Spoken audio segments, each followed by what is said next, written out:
All right, so when we're talking about rolling the calves, I look at the calf muscles as an accessory type thing when it comes to foam rolling them, spending a lot of time on them. Now, if you have extremely tight calves, yes, foam rolling, yes, doing some trigger release is good. Yes, testing for range of motion in your ankles, good for squatting and stuff like that.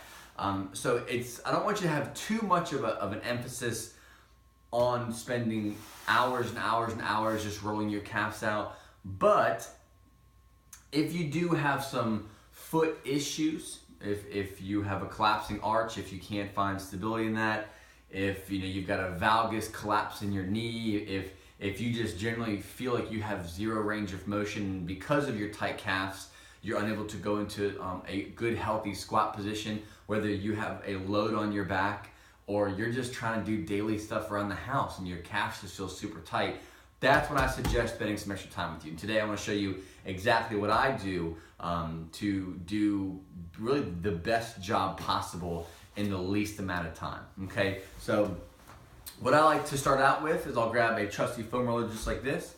I'll spend a lot of time just going across, so I'll go side to side, working at the very bottom by my Achilles.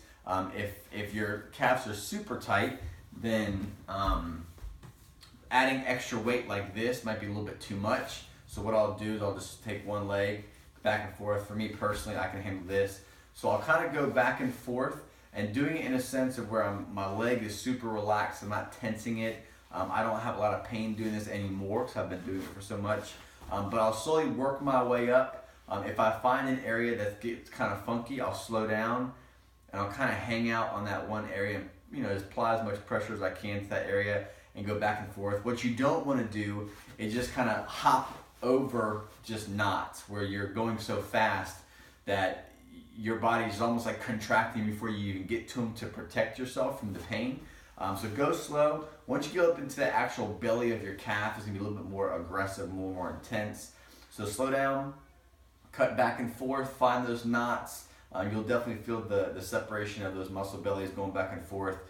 So once I get to the point where I'm going all the way up to not directly behind the knee, but right at the very top of that calf muscle, I'll hang out here, again, cutting back and forth nice and slow. Once I kind of have done that side to side all the way up and down both legs, about 1.5 minutes each leg, then I'll kind of go to working the outside of the calf. Same idea. This time I'm lifting myself up and I'm rolling forward, rolling back. Hopefully you can see that. Again, nice and slow. I'm trying to break through those muscle tissues that are kind of in those gnarly positions. I'm not just kind of doing this kind of thing. Nice and slow. Again, turn in some, so I'm getting the main portion of it nice and slow when it gets to those really weird areas, and then turning it in.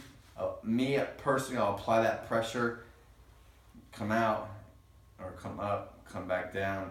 And if you find an area that's really sensitive, keep that pressure on there, breathe through it, and just hang out for a little bit, and then kind of go up a little bit, go back over it. As long as you're not tensing while you're doing it, you're in good shape. So another thing you can do is if you really find a hot spot, you can find that knot, sit on it, and take your calf through some active range of motion. You can twist, you can go up, you can go down.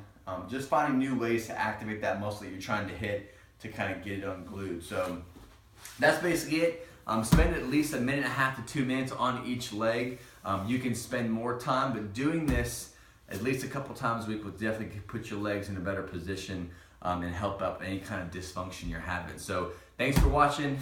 FitnessForBackPain.com. Make sure you subscribe, and I'll see you at the site.